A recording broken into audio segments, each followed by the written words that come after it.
Om Swastiastu.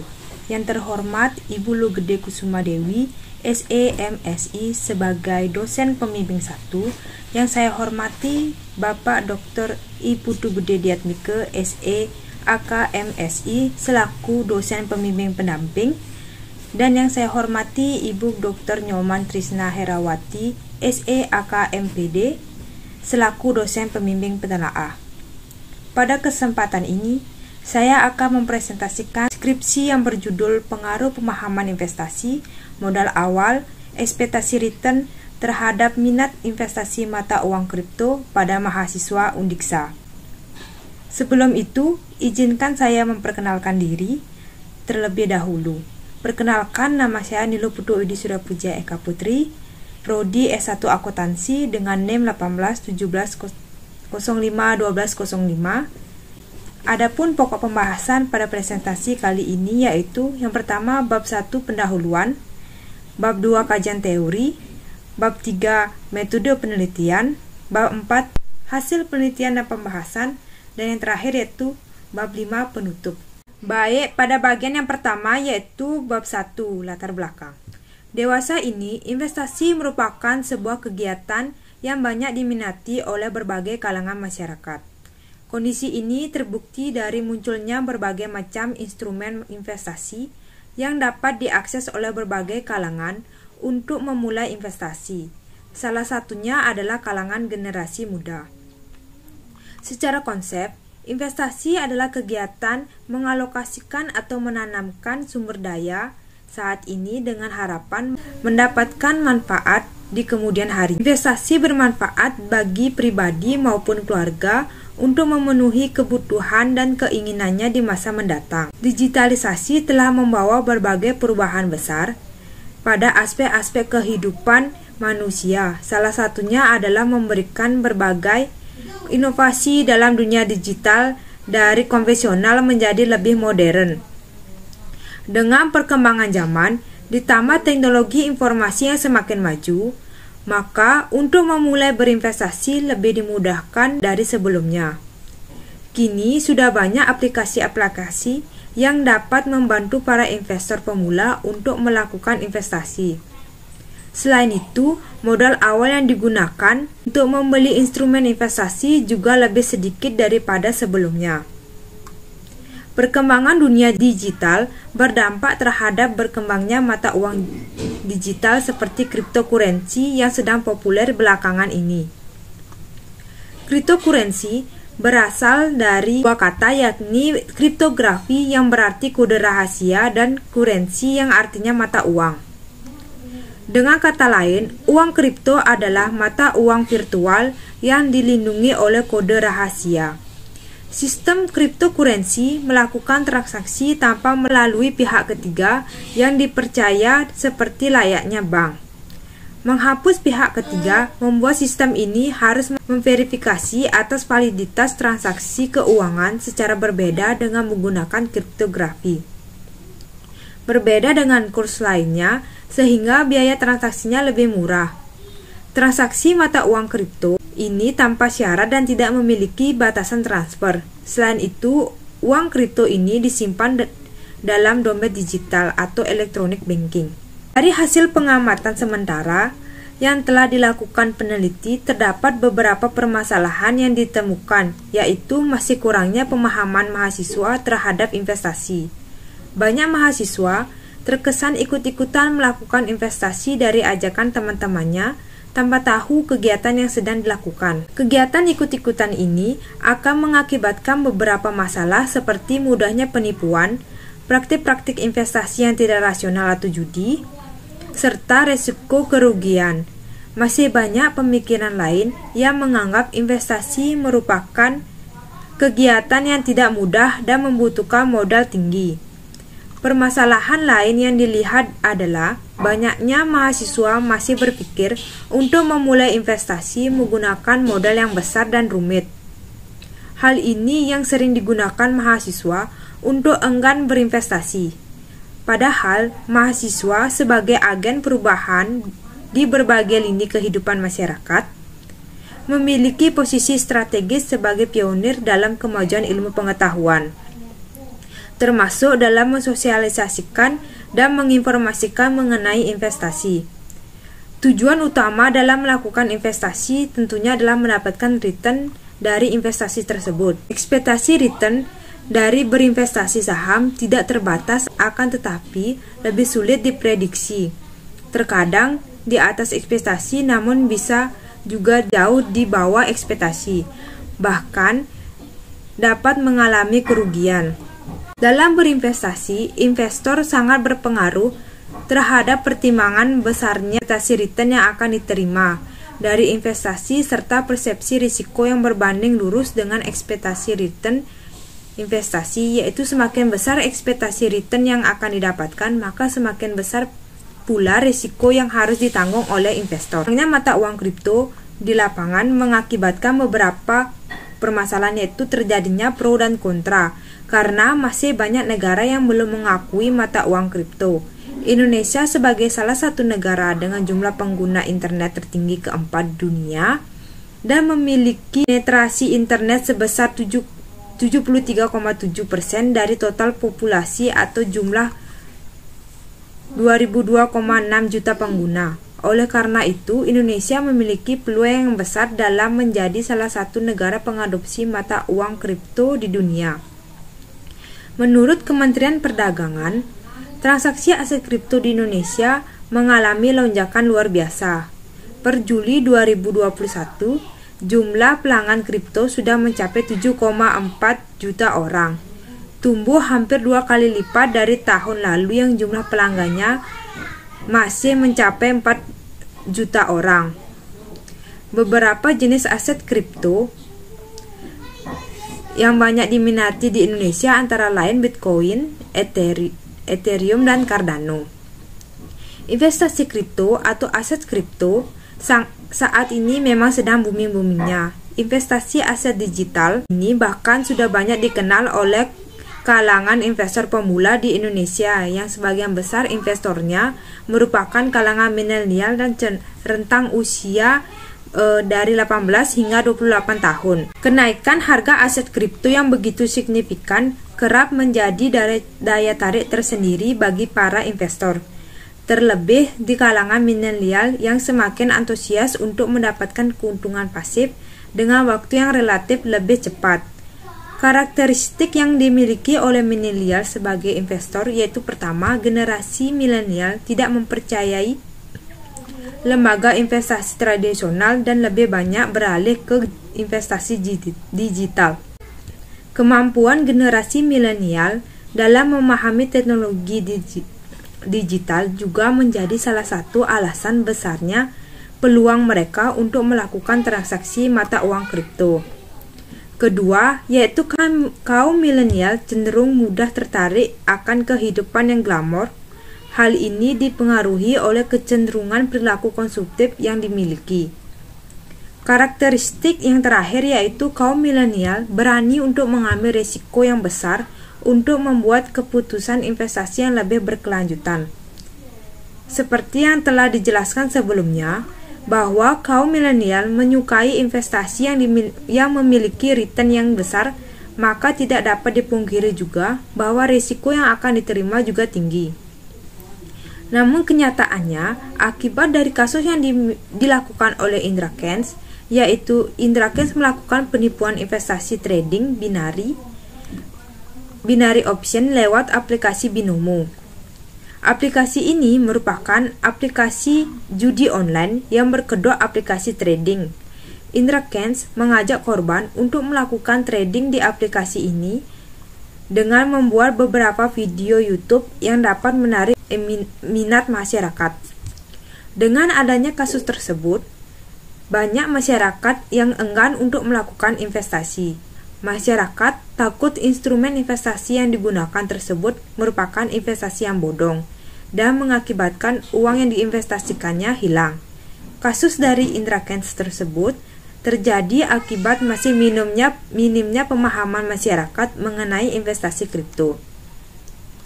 Penelitian ini menggunakan teori of planet behavior, karena dengan teori ini dapat menjelaskan bagaimana seseorang dapat melakukan suatu tindakan pasti didasarkan akan beberapa sebab yang mendukungnya.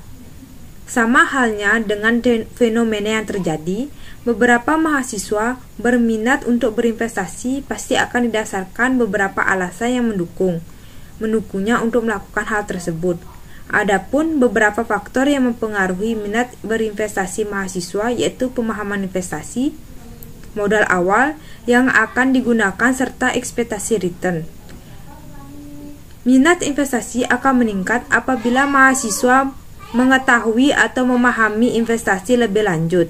Selain itu, apabila mahasiswa mengetahui bahwa modal awal yang digunakan untuk memulai investasi tidak memerlukan modal yang besar, pasti akan meningkatkan minat investasinya. Hasil penelitian yang dilakukan oleh Yusuf pada tahun 2019 menunjukkan bahwa pengetahuan investasi berpengaruh positif terhadap minat investasi. Sedangkan penelitian yang dilakukan oleh Listiani dan kawan-kawan pada tanggal 2019 menunjukkan bahwa pengetahuan investasi tidak berpengaruh terhadap minat investasi. Hasil penelitian yang dilakukan oleh Listiani dan kawan-kawan pada tahun 2019 juga menunjukkan bahwa modal awal berpengaruh positif terhadap minat investasi. Sedangkan penelitian yang dilakukan oleh Claudia pada tahun 2018 menunjukkan bahwa modal awal tidak berpengaruh terhadap minat investasi. Hasil penelitian yang dilakukan oleh Salma pada tahun 2019 menunjukkan bahwa ekspektasi return berpengaruh positif terhadap minat investasi. Sedangkan penelitian yang dilakukan oleh Marlin pada tahun 2020 menunjukkan bahwa ekspektasi return tidak berpengaruh terhadap minat investasi. Yang kedua yaitu terdapat identifikasi masalah. Berdasarkan latar belakang masalah yang telah disampaikan di atas, maka dapat diidentifikasikan masalah sebagai berikut. Yang pertama yaitu minat investasi generasi muda kian meningkat padahal perekonomian sedang mengalami pelemahan akibat pandemi COVID-19. Yang kedua yaitu adanya kecenderungan investasi yang didasari oleh pemahaman investasi yang minim. Yang ketiga yaitu adanya bentuk investasi mata uang kripto yang masih menimbulkan pro dan kontra di masyarakat. Dan yang terakhir yaitu adanya inkonsistensi hasil-hasil penelitian terdahulu yang menyebabkan perlunya penelitian lebih dalam terkait dengan minat investasi. Yang ketiga terdapat pembatasan masalah. Dalam penelitian ini, memfokuskan penelitian pada pokok permasalahan yang ada. Maka, hal ini dilakukan pembatasan bahwa faktor-faktor yang digunakan sebagai variabel penelitian adalah pemahaman investasi, modal awal, dan ekspektasi return terhadap minat investasi mata uang kripto. Mahasiswa di sini yaitu mahasiswa Unixa yang berminat untuk berinvestasi mata uang kripto. Yang selanjutnya terdapat rumusan masalah. Berdasarkan identifikasi masalah di atas, maka rumusan masalah penelitian ini adalah sebagai berikut. Yang pertama, bagaimana pengaruh pemahaman investasi terhadap minat investasi mata uang kripto. Dan yang kedua yaitu bagaimana pengaruh modal awal terhadap minat investasi mata uang kripto. Yang ketiga yaitu bagaimana pengaruh ekspektasi return terhadap minat investasi pada mata uang kripto. Dan yang terakhir yaitu bagaimana pengaruh pemahaman investasi, modal awal, dan ekspektasi return terhadap minat investasi pada mata uang kripto. Selain rumusan masalah di atas, terdapat tujuan penelitian. Berdasarkan rumusan masalah di atas, maka tujuan dari penelitian ini adalah sebagai berikut. Yang pertama yaitu untuk mengetahui pengaruh pemahaman investasi terhadap minat investasi mata uang kripto. Dan yang kedua itu untuk mengetahui bagaimana pengaruh modal awal terhadap minat investasi pada mata uang kripto. Dan yang ketiga yaitu untuk mengetahui pengaruh ekspektasi return terhadap minat investasi pada mata uang kripto. Dan yang terakhir yaitu untuk mengetahui pengaruh dari pemahaman investasi, modal awal, dan ekspektasi return terhadap minat investasi mata uang kripto. Yang selanjutnya itu manfaat penelitian. Yang pertama terdapat manfaat teoritis. Hasil penelitian ini diharapkan dapat memperluas wawasan serta pengetahuan di bidang akuntansi, terutama pada bidang investasi dan pasar modal bagi mahasiswa ataupun pihak luar yang terkait. Selain itu, penelitian ini diharapkan bisa menjadi bahan untuk referensi untuk penelitian selanjutnya. Yang kedua, terdapat manfaat teoritis. Yang pertama, bagi penulis, yaitu penelitian ini dapat digunakan sebagai latihan dan penerapan ilmu yang telah diperoleh di bangku perkuliahan dan dapat menambah pengetahuan mengenai faktor-faktor yang mempengaruhi minat investasi pada mata uang kripto pada mahasiswa di Unixa. Yang kedua, yaitu bagi mahasiswa, penelitian ini dapat digunakan sebagai referensi terkait faktor yang dapat mempengaruhi munculnya minat berinvestasi. Dan yang terakhir, yaitu bagi masyarakat atau pembaca, diharapkan dengan adanya penelitian ini mampu menambah informasi dan wawasan masyarakat mengenai investasi serta dapat mengetahui apa saja faktor yang mempengaruhi minat investasi pada mata uang kripto. Yang selanjutnya itu bab 2. Pada bagian kedua ini terdapat yaitu kajian teori. Teori yang digunakan yaitu Theory of Planned Behavior atau TPB. Teori ini awalnya bernama Theory of Recent Action atau TRA yang sudah dikembangkan sejak tahun 1976. Kemudian, teori tersebut terus dikembangkan hingga sekarang dikenal dengan nama Theory of Planned Behavior yang dapat menjelaskan hubungan antara sikap dengan perilaku seseorang. Menurut Rishna Ningse pada tahun 2017, teori tindakan beralasan atau TRA didasarkan pada asumsi bahwa manusia berperilaku dengan cara yang sadar, mempertimbangkan informasi yang tersedia dan juga mempertimbangkan implikasi-implikasi atas tindakan yang dilakukan. Orang akan memikirkan akibat dari tindakan mereka sebelum memutuskan untuk melakukannya atau tidak. Pada Theory of Planned Behavior dijelaskan bahwa minat berperilaku tidak hanya dipengaruhi oleh sikap terhadap perilaku dan norma subjektif, tetapi juga dipengaruhi oleh kontrol keperilakuan yang dirasakan. Karenanya, niat berperilaku dapat menunjukkan perilaku yang dilakukan oleh seseorang. Hal tersebut dapat menjelaskan apabila seseorang berminat untuk berinvestasi, maka dia akan cenderung melakukan tindakan-tindakan untuk dapat mencapai keinginannya berinvestasi. Theory of Planned Behavior relevan dalam menjelaskan aspek-aspek yang dapat menyebabkan seseorang ingin melakukan investasi, khususnya pada cryptocurrency. Teori ini menjelaskan bahwa pasti terdapat alasan dan faktor yang menyebabkan terdorongnya investor dalam melakukan investasi. Hal tersebut bisa terjadi akibat investor memahami dengan baik mengenai instrumen investasi yang diminati, mengetahui modal yang harus dimiliki, serta harapan akan mendapatkan return yang tinggi dari investasi tersebut. Yang kedua, terdapat mata uang kripto. Konsep mata uang kripto muncul dimulai pada tahun 1980-an merujuk Money Crasher. Pada saat itu, seorang ilmuwan komputer dan matematikawan asal Amerika yang bernama David Chaum menemukan algoritma khusus yang kemudian menjadi suatu dasar dari enkripsi website modern dan transfer mata uang elektronik saat ini. Chaum kemudian mengembangkan penemuannya dan melahirkan mata uang digital yang diberi nama DigiCash. Namun sayang, inovasi yang dilakukannya tersebut gagal untuk berkembang. Perkembangan mata uang kripto mencapai titik terang pada tahun 2008. Pada tahun ini, Satoshi Nakamoto menciptakan Bitcoin. Bitcoin merupakan tonggak dalam cryptocurrency. Satoshi meletakkan prinsip dasar cryptocurrency melalui white paper yang berjudul Bitcoin A Pure Electronic Cash System pada tahun 2008. Mata uang cryptocurrency diciptakan dari rangkaian kode atau sebuah database yang dikenal dengan blockchain. Blockchain yaitu sebuah buku besar atau ledger yang dapat dilihat oleh semua orang, sehingga setiap orang dapat memvalidasi transaksi keuangan yang dilakukan di dalam blockchain tersebut. Dikarenakan dibentuk dari rangkaian kode digital, maka mata uang kripto juga tidak dapat diduplikasikan ataupun dilacak pemiliknya.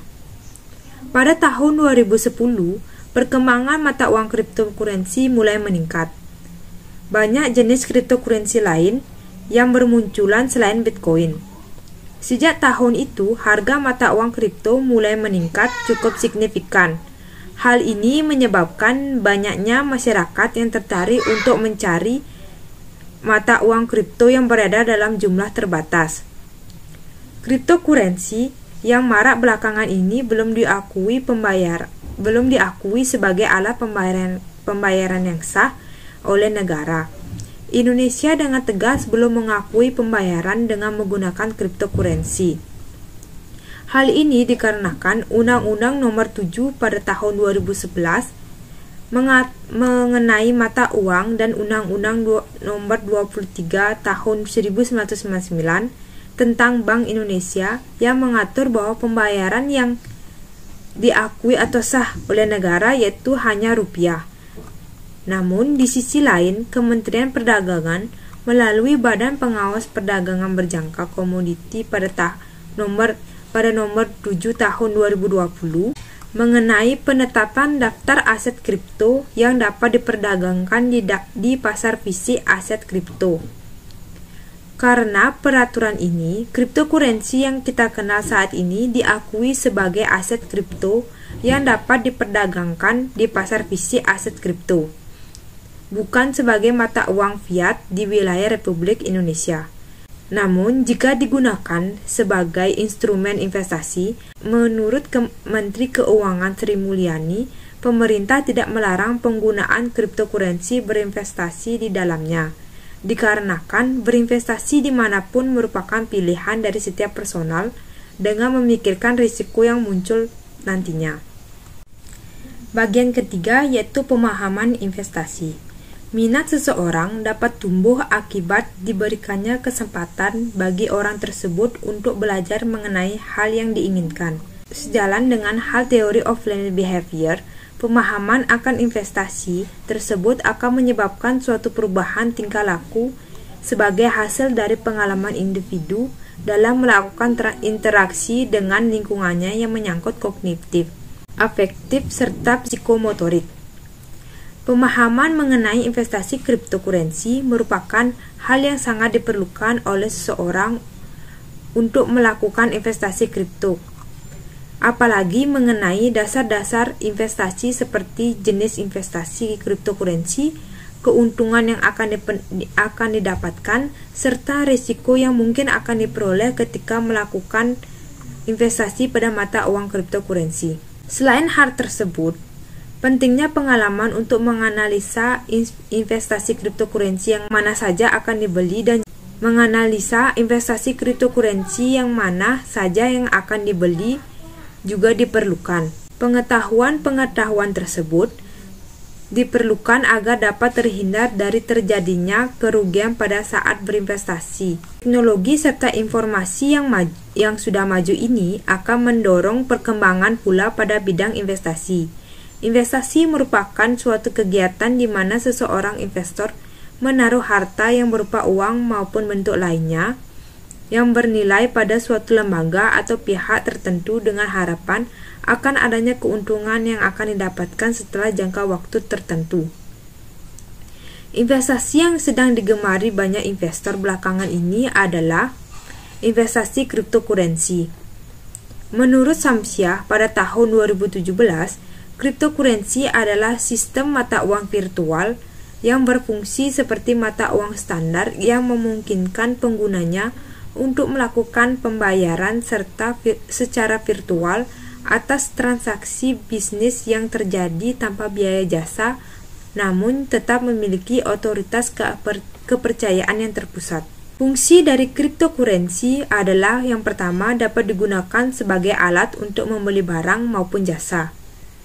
Terdapat beberapa toko telah memulai memberlakukan pembayaran melalui cryptocurrency termasuk dua perusahaan ternama, Overstock dan Newegg. Fungsi lainnya yaitu digunakan sebagai instrumen investasi. Pada awal munculnya cryptocurrency, harganya terus meningkat tajam. Semakin banyak orang yang melakukan investasi dengan menggunakan cryptocurrency, maka harganya juga akan mengalami kenaikan. Investasi dengan cryptocurrency merupakan investasi yang termasuk dalam kategori high risk. Terdapat beberapa jenis cryptocurrency, yaitu yang pertama Bitcoin. Pada November 2019, terdapat lebih dari 18 juta Bitcoin yang diperdagangkan dengan total market value sekitar 146 miliar US dollar.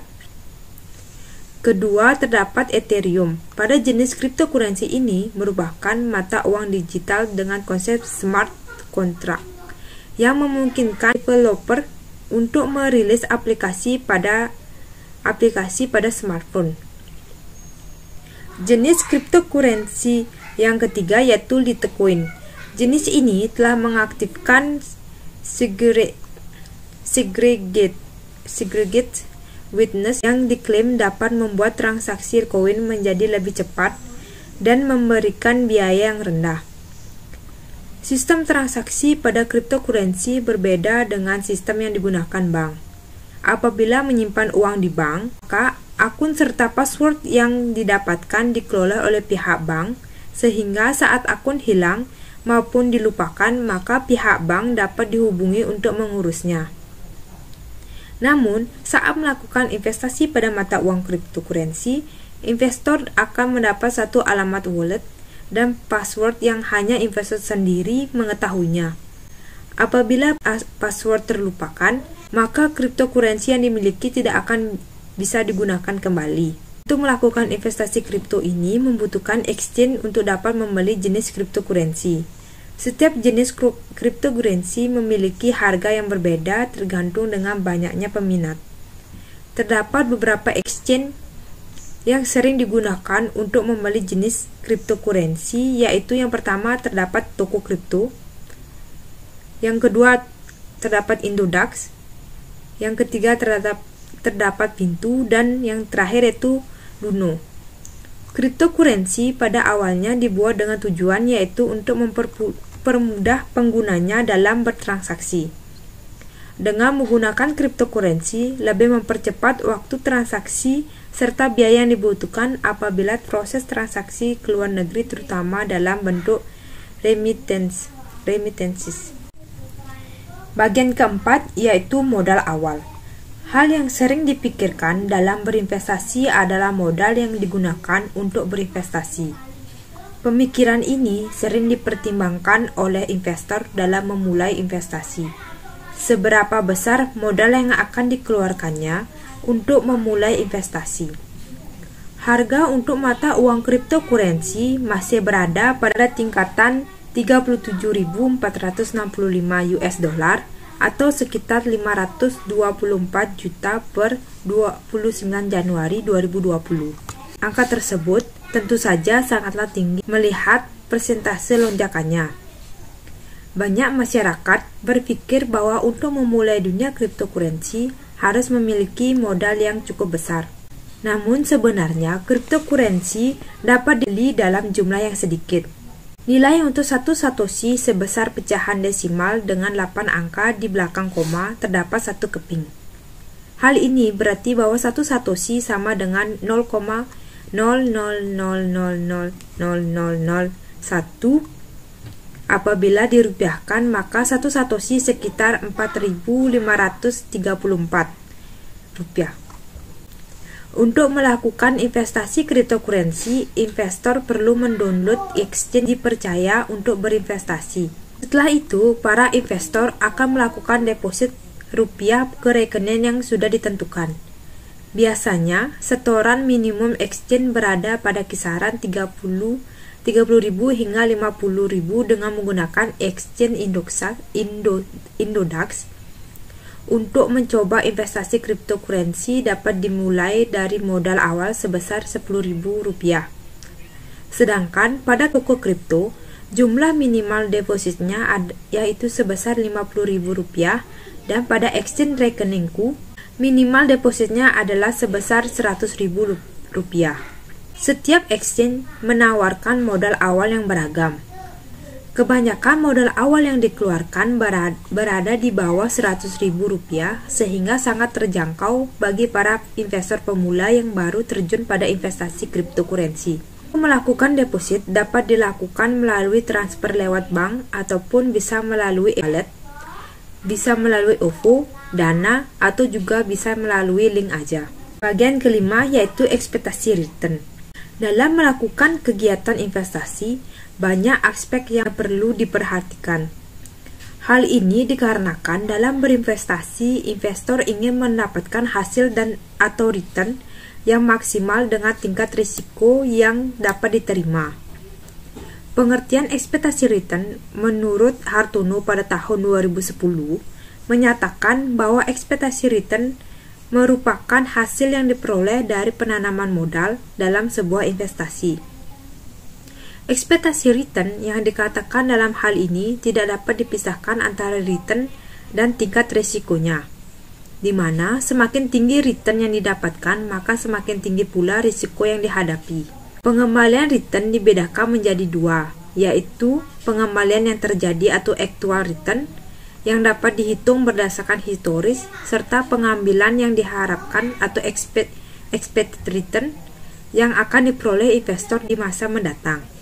Terkadang nilai dari cryptocurrency dapat naik secara tiba-tiba, tapi juga dapat turun secara signifikan. Berdasarkan data dari CoinMarketCap, pada hari Selasa tanggal 10 Mei 2020, harga Bitcoin mengalami kenaikan setelah berjuang dalam penurunan beberapa terakhir.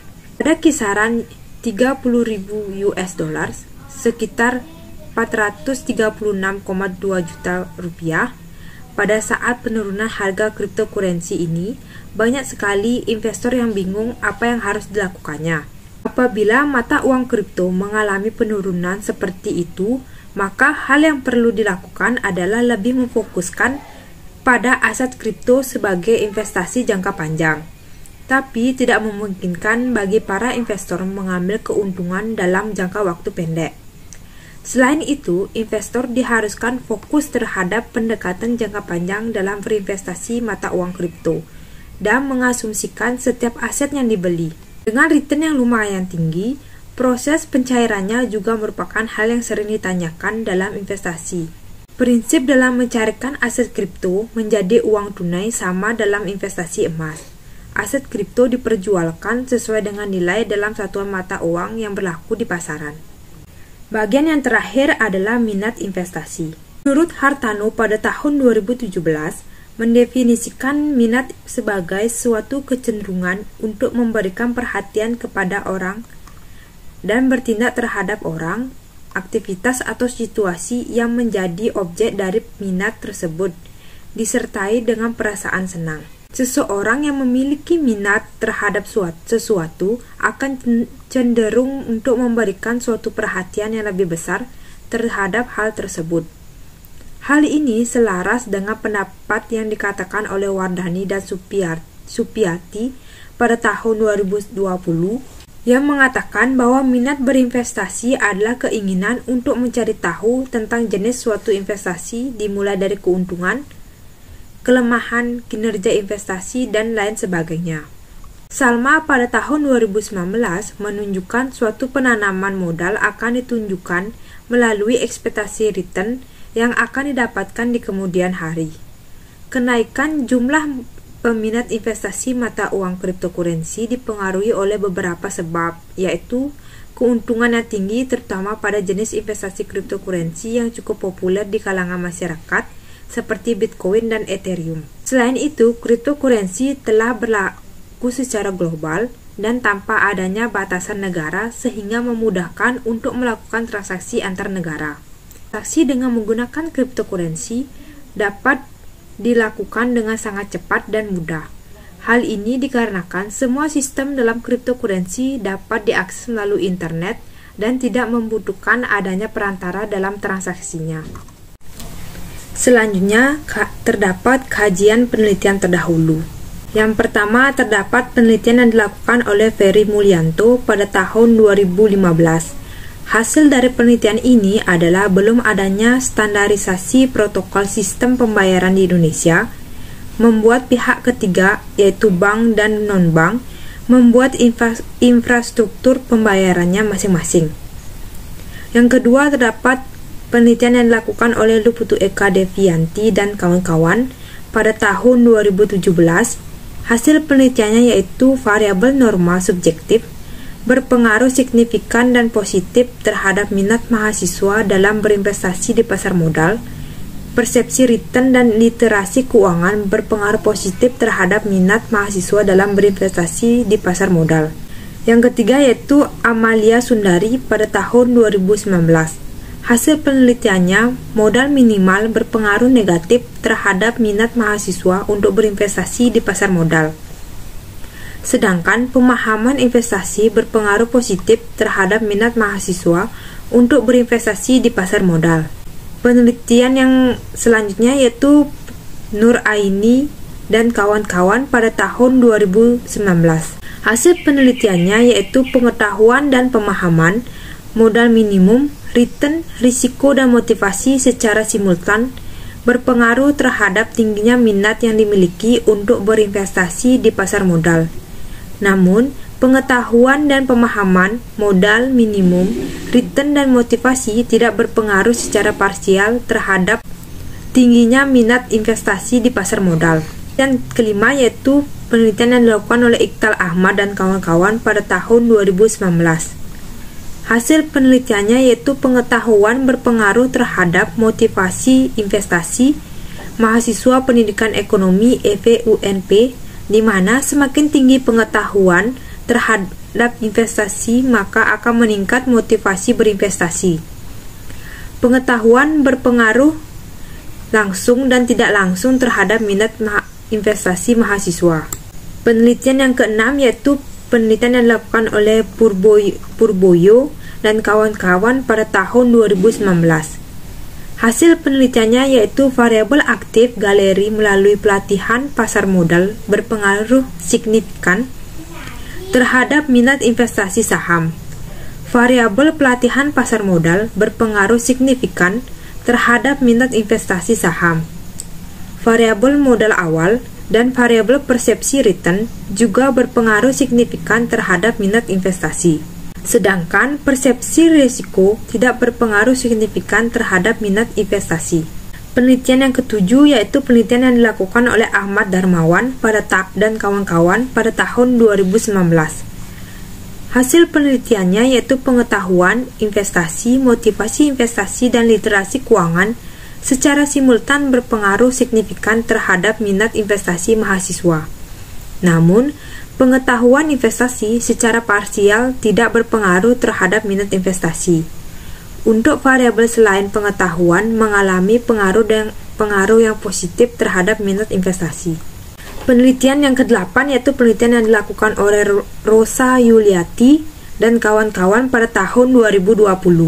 Hasil penelitiannya yaitu motivasi investasi, modal minimal investasi, pengetahuan investasi, serta return investasi secara simultan berpengaruh signifikan terhadap minat investasi di pasar modal.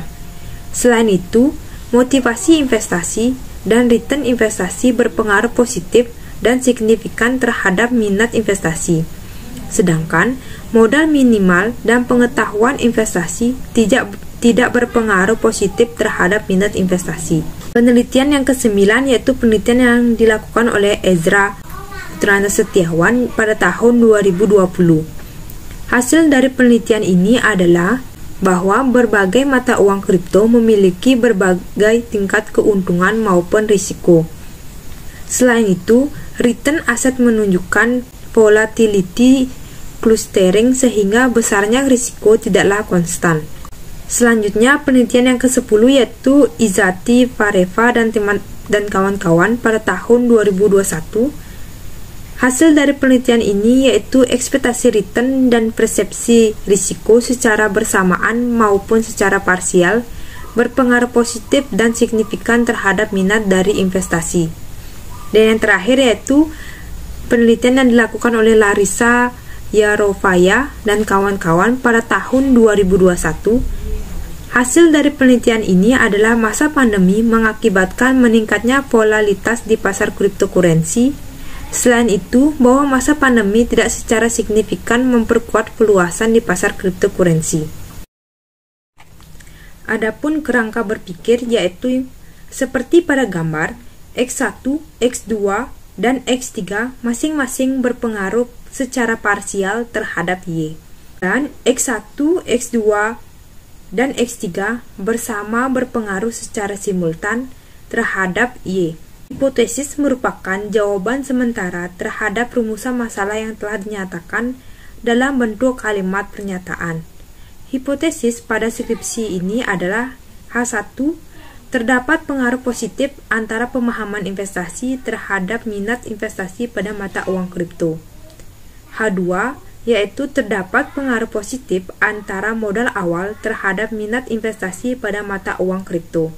H3, yaitu terdapat pengaruh positif antara ekspektasi return terhadap minat investasi pada mata uang kripto.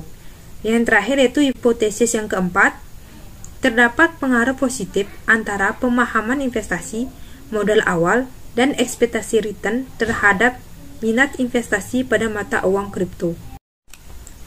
Peneliti juga telah membuat rancangan penelitian seperti di slide, yaitu pertama judul yang dibuatkan latar belakang lalu rumusan masalah, selanjutnya dibuatkan tujuan dan manfaat dari penelitian. Kemudian dilanjutkan dengan kajian teori yang mendukung penelitian, lalu metode penelitian yang akan digunakan seperti uji statistik deskriptif, dilanjutkan dengan uji kualitas data yang terdiri dari uji validitas dan uji reliabilitas. Selanjutnya, uji asumsi klasik yang terdiri dari uji normalitas, heteroskedastisitas, dan multikolonialitas. Setelah uji asumsi klasik, dilanjutkan dengan uji hipotesis yang terdapat, yaitu uji regresi linear berganda, uji T, uji F, dan uji koefisien determinasi. Setelah semua uji telah dilakukan, akan dipaparkan pada hasil pembahasan dan setelah itu dilanjutkan pada kesimpulan dan saran.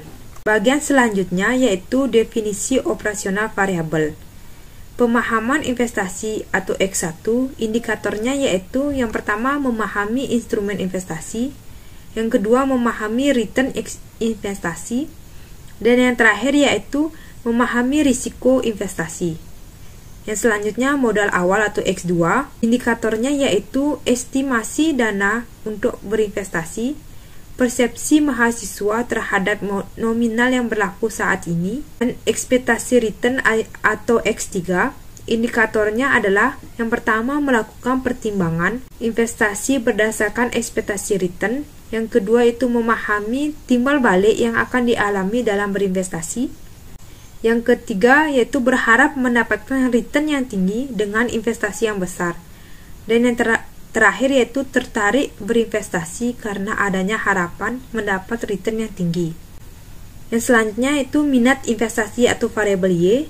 Indikatornya yaitu yang pertama ketertarikan, yang kedua keinginan, dan yang terakhir yaitu keyakinan. Tempat dan waktu penelitian yaitu lokasi penelitian dilaksanakan di Universitas Pendidikan Ganesha.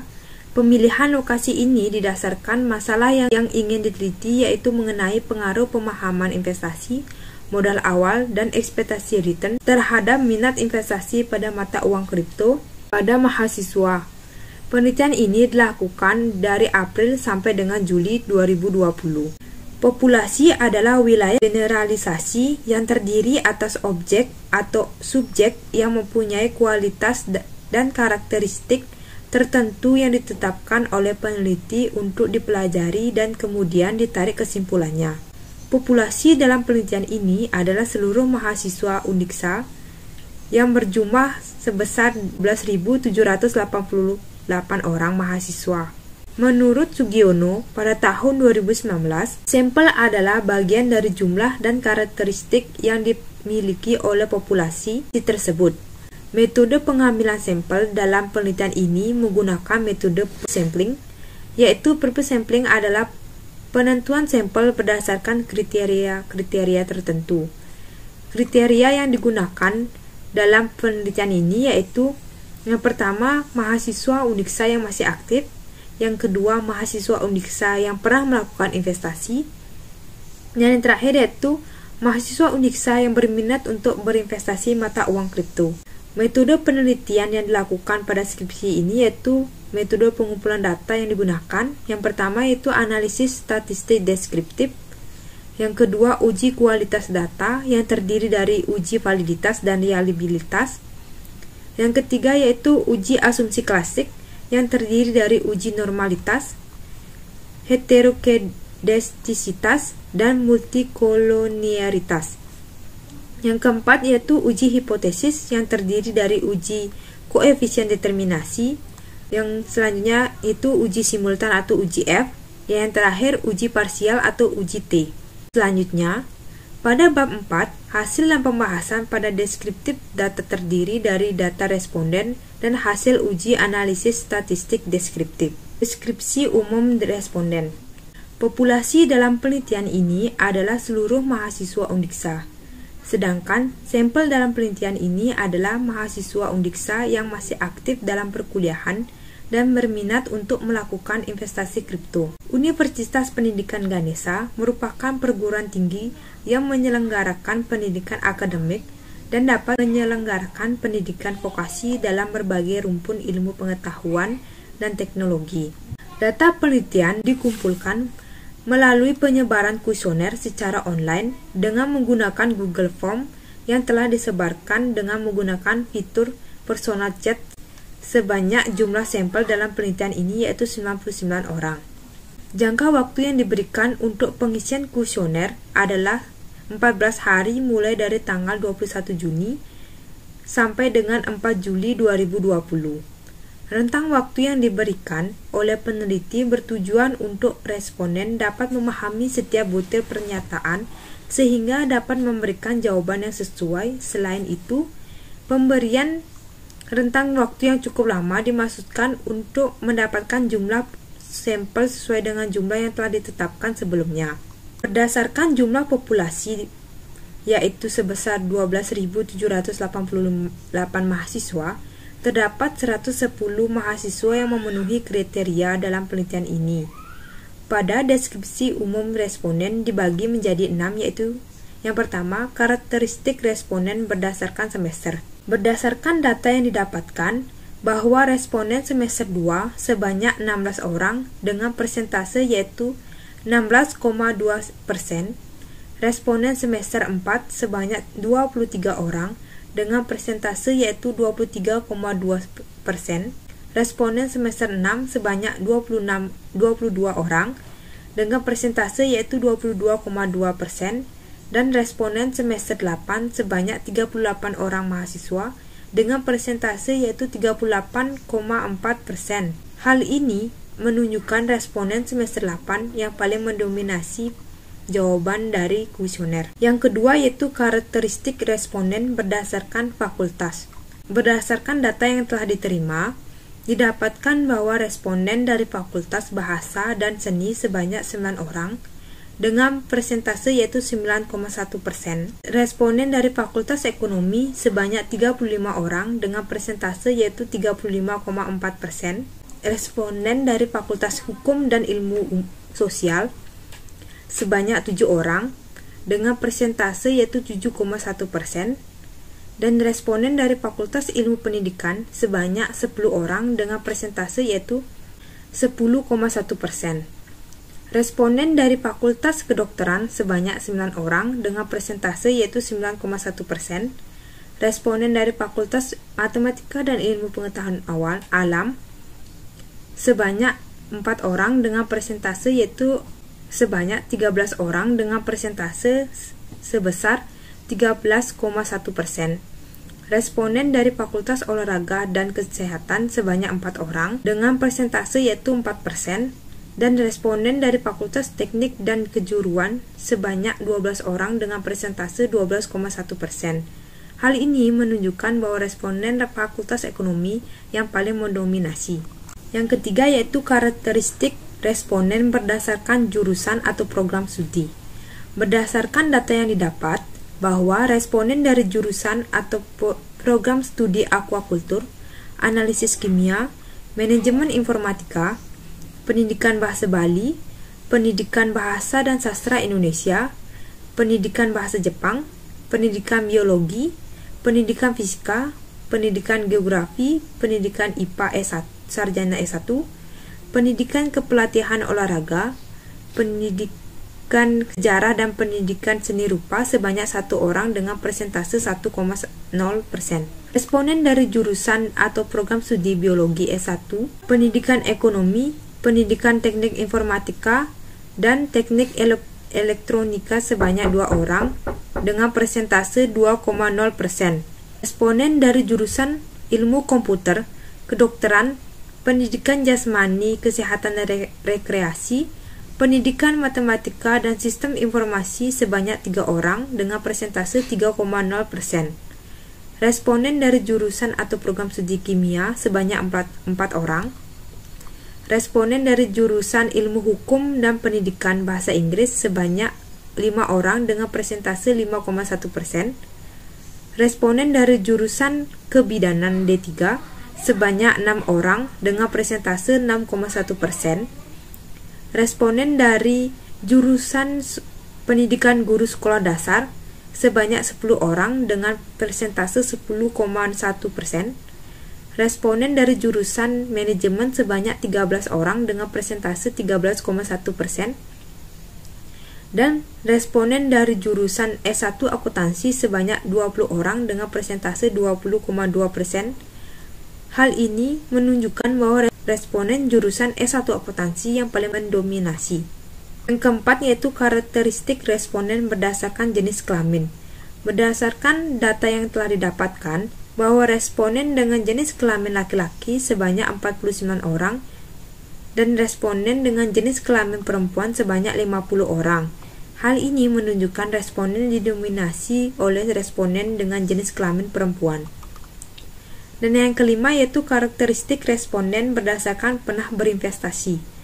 Berdasarkan data yang didapat bahwa semua responden pernah berinvestasi. Dan yang terakhir yaitu karakteristik responden berdasarkan investasi kripto. Berdasarkan data yang didapat bahwa semua responden berminat untuk melakukan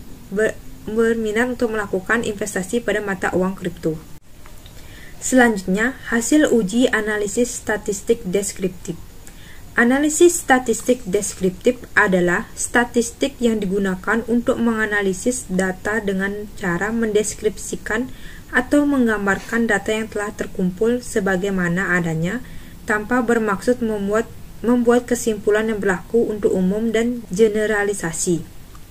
Statistik deskriptif memberikan gambaran atau deskripsi suatu data yang dilihat dari jumlah pengamatan, nilai minimum, nilai maksimum, dan nilai rata-rata atau mean, dan standar deviasi dari masing-masing variabel.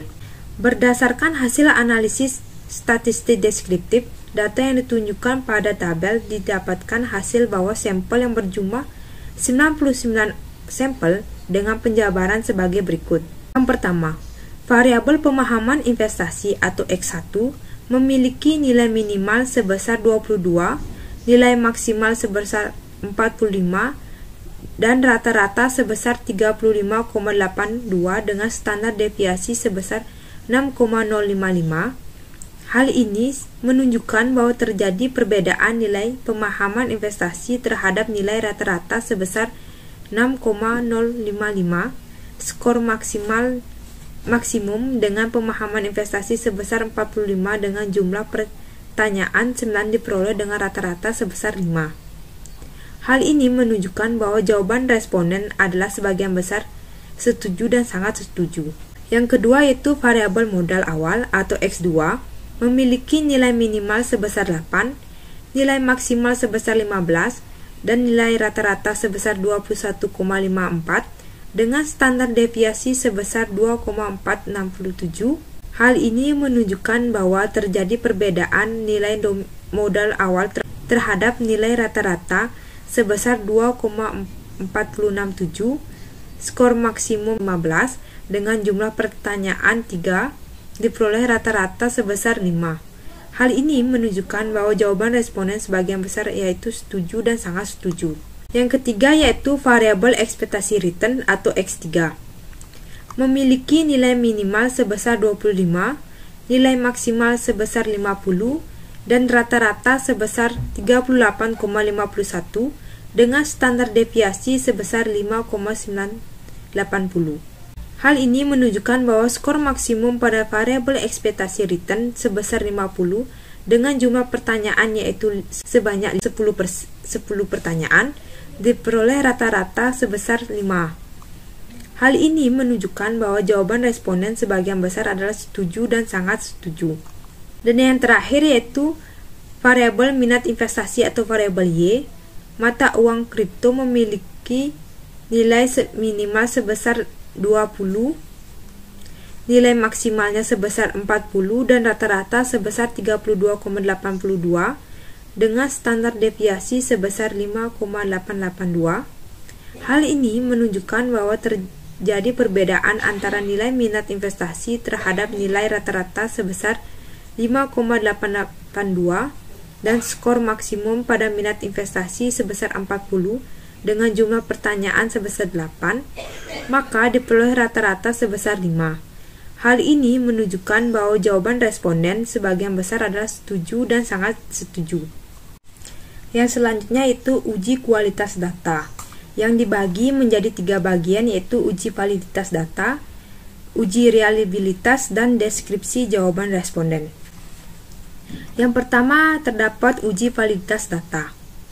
Pengujian ini dilakukan dengan cara melihat nilai signifikansi dari setiap instrumen yang ada pada program SPSS 22 for Windows. Uji validitas dilakukan untuk mengukur sah atau valid tidaknya suatu kuesioner. Apabila nilai signifikansi yang dihasilkan memiliki nilai signifikansi sebesar kurang dari 0,05, maka instrumen tersebut dapat dinyatakan valid. Jika memiliki R hitung lebih besar dari R tabel, suatu item pernyataan dinyatakan valid. Jika memiliki R hitung lebih kecil daripada R tabel, suatu pernyataan dinyatakan tidak valid.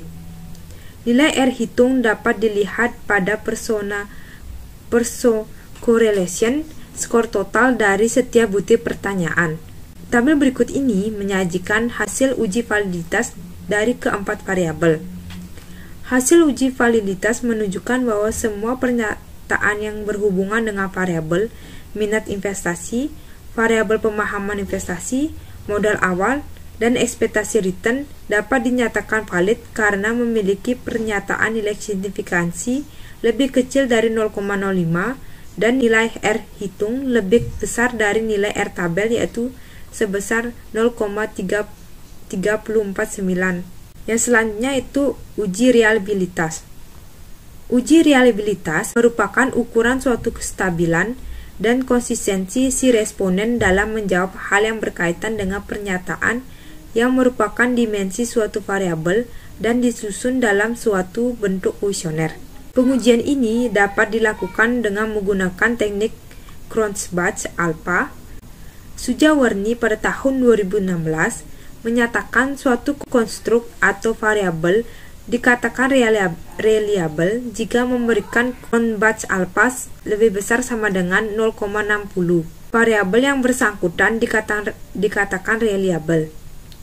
Hasil uji reliabilitas variabel penelitian ini disajikan pada tabel berikut. Hasil uji reliabilitas menunjukkan bahwa variabel pemahaman investasi atau X1 memiliki nilai Cronbach-Alpha sebesar 0,931 lebih besar dari 0,60, berarti data dinyatakan reliable. Pada variabel modal awal yaitu variabel X2 memiliki nilai Cronbach-Alpha sebesar 0,983 yaitu lebih besar dari 0,60 dapat dikatakan bahwa data tersebut yaitu reliable. Variabel yang ketiga itu variabel ekspektasi return, memiliki nilai Cronbach alpha sebesar 0,930, lebih besar dari 0,60. Dapat dikatakan bahwa data reliable. Dan yang terakhir itu variabel minat investasi, memiliki nilai Cronbach alpha sebesar 0,932, dapat dikatakan bahwa data reliable karena nilai tersebut lebih besar dari 0,60. Deskripsi jawaban responden dibagi menjadi 4 bagian, yaitu yang pertama, pemahaman investasi. Variabel pemahaman investasi dalam penelitian ini merupakan variabel yang diukur dengan menggunakan 9 pertanyaan yang berhubungan dengan pemahaman investasi. Tabel di samping menunjukkan pemahaman investasi secara keseluruhan memiliki kategori setuju. Hal ini dapat dilihat dari keseluruhan rata-rata nilai pemahaman investasi yaitu 3,94. Nilai rata-rata tertinggi pada pertanyaan pengetahuan mengenai jenis instrumen investasi mata uang kripto perlu dipahami, dan nilai terendah terdapat pada pernyataan investasi dengan tingkat risiko tinggi, namun returnnya yang tinggi juga merupakan tantangan menarik bagi saya. Yang kedua yaitu modal awal. Variabel modal awal dalam penelitian ini merupakan variabel yang diukur dengan menggunakan 3 pertanyaan yang berhubungan dengan modal awal. Tabel menunjukkan modal awal secara keseluruhan memiliki kategori setuju. Hal ini dapat dilihat dari keseluruhan rata-rata nilai modal awal yaitu 3,84. Nilai rata-rata tertinggi pada pertanyaan, saya mengetahui saat ini beberapa jenis kripto menerapkan modal mata uang cryptocurrency sebesar 100.000 untuk memulai berinvestasi. Sedangkan nilai rata-rata terendah terdapat pada pernyataan modal investasi kripto minimal sebesar 100.000 yang cukup terjangkau bagi mahasiswa. Yang ketiga terdapat ekspektasi return. Variabel ekspektasi return dalam penelitian ini merupakan variabel yang diukur dengan menggunakan 10 pertanyaan yang berhubungan dengan ekspektasi return. Tabel menunjukkan ekspektasi return secara keseluruhan memiliki kategori setuju. Hal ini dapat dilihat dari keseluruhan rata-rata nilai ekspektasi return yaitu sebesar 3,85. Nilai rata-rata tertinggi pada pernyataan ekspektasi return yang besar membuat saya tertarik untuk berinvestasi kripto. Sedangkan nilai rata-rata terendah terdapat pada pertanyaan investasi mata uang kripto memberikan return yang menarik dan kompetitif dibandingkan dengan menabung di bank. Dan pernyataan pada pendapatan yang didapatkan tinggi dapat memotivasi saya untuk menjadi investor pemula. Yang terakhir yaitu minat investasi mata uang kripto. Variabel minat investasi mata uang kripto dalam penelitian ini merupakan variabel yang diukur dengan menggunakan 8 pernyataan yang berhubungan dengan minat investasi mata uang kripto. Tabel berikut menunjukkan minat investasi mata uang kripto secara keseluruhan memiliki kategori setuju. Hal ini dapat dilihat dari keseluruhan rata-rata nilai minat investasi pada mata uang kripto yaitu sebesar 4,10. Nilai rata-rata tertinggi pada pernyataan, saya tertarik berinvestasi kripto karena berbagai informasi menarik mengenai kelebihan dari cryptocurrency. Sedangkan nilai rata-rata terendah terdapat pada pernyataan, saya mencari info terbaru mengenai harga serta cara untuk memulai investasi kripto melalui media sosial.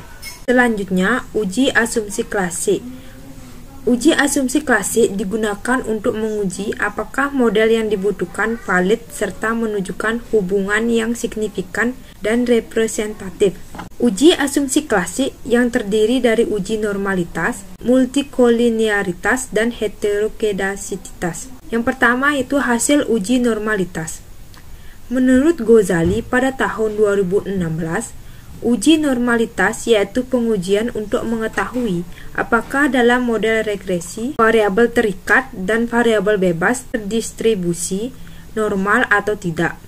Kriteria yang digunakan adalah berdasarkan probabilitas, yaitu data populasi dikatakan distribusi normal jika koefisien asimsipnya yaitu 2 tailed lebih dari 0,05. Dan jika probabilitasnya lebih kecil dari 0,05, maka data dikatakan tidak berdistribusi normal. Berdasarkan tabel yang dapat dilihat bahwa nilai Kolmogorov-Smirnov-nya sebesar 0,056, sedangkan nilai asimsiknya yaitu 2 tailed sebesar 0,200. Hasil tersebut mengidentifikasikan bahwa model samaan regresi tersebut berdistribusi normal karena nilai asimsiknya lebih besar dari nilai alfa, yaitu 0,05. Yang kedua yaitu menurut Ghazali pada tahun 2016, uji multikolonialitas bertujuan untuk menguji apakah model regresi ditemukan adanya korelasi antara variabel bebas. Model regresi yang baik seharusnya tidak terjadi kolerasi di antara variabel independen. Cara untuk mendeteksi adanya multikolonialitas adalah dengan melihat nilai tolerance dan variance inflation vektornya. Nilai yang umum untuk digunakan menunjukkan model regresi yang bebas dari multikolonialitas adalah nilai VIV lebih kecil dari 10 dan nilai toleransinya yaitu lebih besar dari 0,1. Berdasarkan tabel yang dapat dilihat bahwa nilai tolerance dan VIV dari variabel pemahaman investasi atau X1 memiliki nilai tolerance sebesar 0,699 lebih besar dari 0,1 dan nilai VIV sebesar 1,43 lebih kecil dari 10. Maka dapat dikatakan bahwa variabel X1 tidak terjadi multikolinialitas.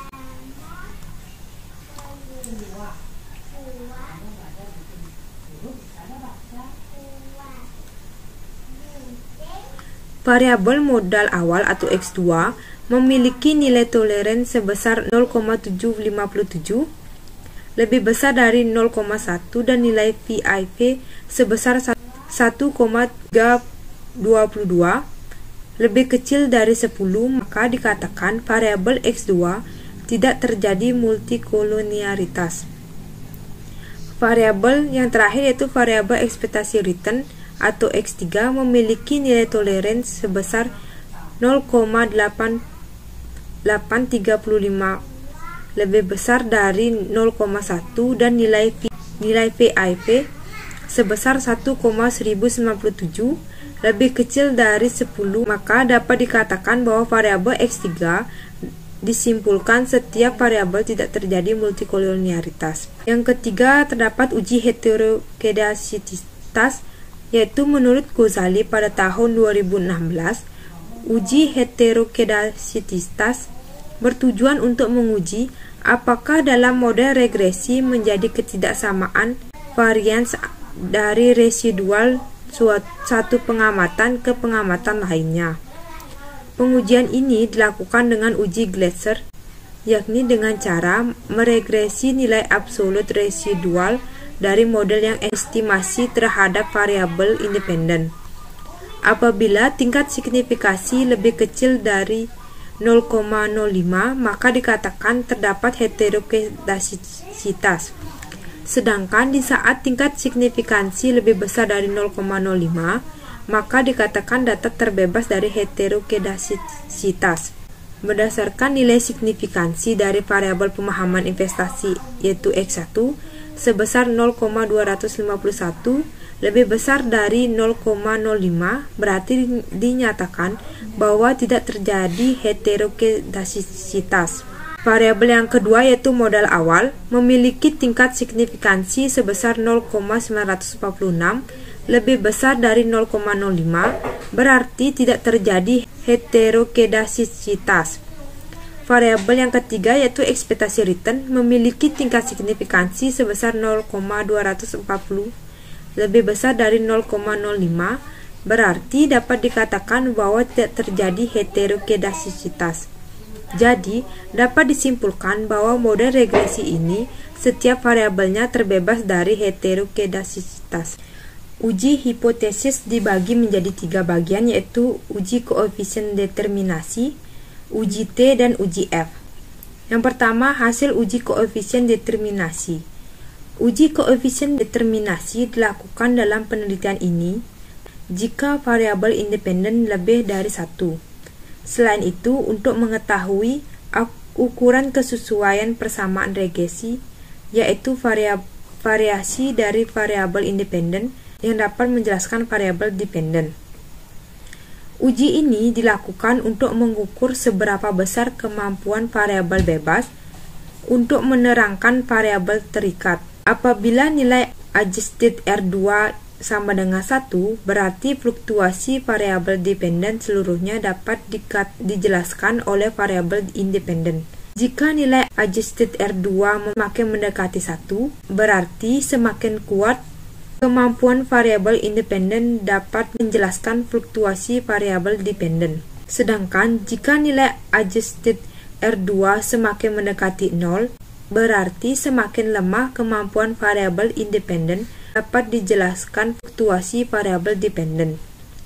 Besarnya pengaruh variabel bebas terhadap variabel terikat yang ditunjukkan oleh nilai determinasi total sebesar 0,604 mempunyai arti bahwa sebesar 60,4% variasi minat investasi mata uang kripto dipengaruhi oleh variasi pemahaman investasi, modal awal, dan ekspektasi return, sedangkan sisanya sebesar 39,6% dijelaskan oleh faktor lain yang tidak dimasukkan ke dalam model. Yang kedua yaitu hasil uji T. Uji T dilakukan untuk mengetahui signifikansi secara parsial antara variabel independen dengan variabel dependen dengan mengasumsikan bahwa variabel independen lainnya konstan.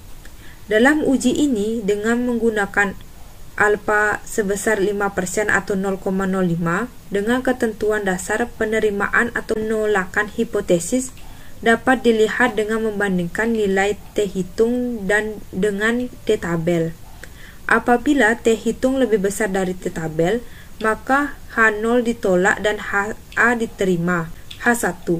Pemahaman investasi variabel X1 memiliki nilai signifikansi sebesar 0,002 lebih kecil dari 0,05 dengan T hitung sebesar 3,249 lebih besar dari T tabel sebesar 1,661 dan nilai B sebesar 0,240 bernilai positif. H2 yaitu modal awal atau variabel X2 memiliki nilai signifikansi sebesar 0,004 lebih kecil dari 0,05 dengan T hitung sebesar 2,985 lebih besar dari T tabel sebesar 1,661 dan nilai B sebesar 0,520 yang bernilai positif. Dan yang terakhir yaitu H3, ekspektasi return pada variabel X3 memiliki nilai signifikansi sebesar 0,000 lebih kecil dari 0,05 dengan T hitung sebesar 7,697 lebih besar dari T tabel yaitu sebesar 1,661 dan nilai B sebesar 0,526 yang bernilai positif. Yang ketiga yaitu hasil uji F. Uji F digunakan untuk menunjukkan apakah semua variabel independen yang dimasukkan dalam model mempunyai pengaruh secara bersama-sama terhadap variabel dependen. Dasar penerimaan atau penolakan hipotesis dapat dilakukan dengan membandingkan F hitung dengan F tabel. Jika F hitung lebih besar dari F tabel, maka H0 ditolak dan HA diterima. Apabila nilai signifikansi melebihi 0,05, maka modal regresi dikatakan tidak layak karena variabel independen secara bersama-sama tidak mampu mempengaruhi variabel dependen. Sementara jika nilai signifikansi kurang dari 0,05, maka dapat dikatakan bahwa model regresi tersebut layak karena variabel independen secara bersama-sama mempunyai pengaruh terhadap variabel dependen. Signifikansi dalam penelitian ini bernilai 0,000 dan F-hitung sebesar 50,919. Hal tersebut menunjukkan bahwa nilai signifikansi 0,000 dan nilai F-hitung sebesar 50,919 lebih besar dari F-tabel, yaitu sebesar 2,70. Bab 4, yaitu pembahasan. Yang pertama, pengaruh pemahaman investasi terhadap minat investasi mata uang kripto pada mahasiswa Undiksa. Pemahaman investasi berpengaruh secara positif dan signifikan terhadap minat investasi mata uang kripto. Semakin meningkat pemahaman investasi mahasiswa, maka minat investasi mahasiswa terhadap mata uang kripto akan semakin meningkat pula. Yang kedua yaitu pengaruh modal awal terhadap minat investasi mata uang kripto pada mahasiswa Undiksa. Modal awal berpengaruh secara positif dan signifikan terhadap minat investasi mata uang kripto. Hal ini berarti bahwa semakin kecil modal awal yang diperlukan, maka minat investasi mata uang kripto akan semakin meningkat. Yang ketiga yaitu pengaruh ekspektasi return terhadap minat investasi mata uang kripto pada mahasiswa Undiksa. Ekspektasi return berpengaruh secara positif dan signifikan terhadap minat investasi mata uang kripto. Hal ini berarti bahwa semakin besar ekspektasi return yang dimiliki oleh mahasiswa terhadap investasi kripto, maka minat investasi mahasiswa terhadap mata uang kripto pun akan semakin meningkat. Yang keempat yaitu pengaruh pemahaman investasi, modal awal, dan ekspektasi return terhadap minat investasi mata uang kripto pada mahasiswa Undiksa. Pemahaman investasi, modal awal, dan ekspektasi return secara bersamaan berpengaruh secara positif dan signifikan terhadap minat investasi pada mata uang kripto. Hal itu dikarenakan variabel independen penelitian secara bersama-sama memiliki pengaruh terhadap variabel dependen. Yang selanjutnya itu implikasi penelitian. Secara teoritis, hasil penelitian dapat melengkapi dan atau menambah teori tentang investasi, khususnya mengenai minat investasi mata uang kripto oleh mahasiswa Undiksa yang dipengaruhi oleh pemahaman investasi, modal awal, dan ekspektasi return. Yang kedua yaitu secara praktis, bahan evaluasi bagi semua masyarakat, khususnya mahasiswa Undiksa, dalam memilih instrumen investasi yang tepat, seperti memahami mengenai instrumen investasi yang akan dipilih harus sesuai berdasarkan profil investasinya, mengetahui seberapa besar modal awal yang diperlukan untuk melakukan investasi kripto, serta besar return yang akan didapatkan nantinya. Yang selanjutnya itu bab 5. Simpulan yang pertama, pemahaman investasi berpengaruh positif terhadap minat investasi pada mata uang kripto. Yang kedua, modal awal berpengaruh positif terhadap minat investasi pada mata uang kripto. Yang ketiga, ekspektasi return berpengaruh positif terhadap minat investasi pada mata uang kripto. Dan yang terakhir yaitu pemahaman investasi, modal awal, dan ekspektasi return berpengaruh secara positif terhadap minat investasi pada mata uang kripto. Yang kedua, terdapat saran. Yang pertama, bagi mahasiswa, hasil penelitian ini dapat digunakan sebagai sumber ajar atau studi kasus dalam kegiatan pada mata kuliah investasi dan pasar modal. Selain itu, hasil penelitian ini dapat digunakan sebagai kajian pustaka dalam rangka melakukan penelitian sejenis dengan cara menambah sampel penelitian serta merekonstruksi model penelitian dengan variabel lain sehingga hasil penelitian sesuai dengan keadaan sebenarnya. Yang kedua, bagi masyarakat, hasil penelitian ini dapat digunakan untuk mengoptimalkan minat investasi pada mata uang kripto. Hal tersebut dapat dilakukan dengan cara mengoptimalkan pemahaman investasi, modal awal, dan ekspektasi return. Dan yang terakhir yaitu bagi universitas. Hasil penelitian ini dapat digunakan sebagai materi ajar serta contoh dalam menelaah studi kasus pada mata kuliah investasi dan pasar modal dalam rangka mempersiapkan lulusan yang kompeten. Baik, sekian dari presentasi saya. Mohon maaf apabila terdapat salah kata. Akhir kata saya ucapkan terima kasih dan Om Santi Santi Santi Om.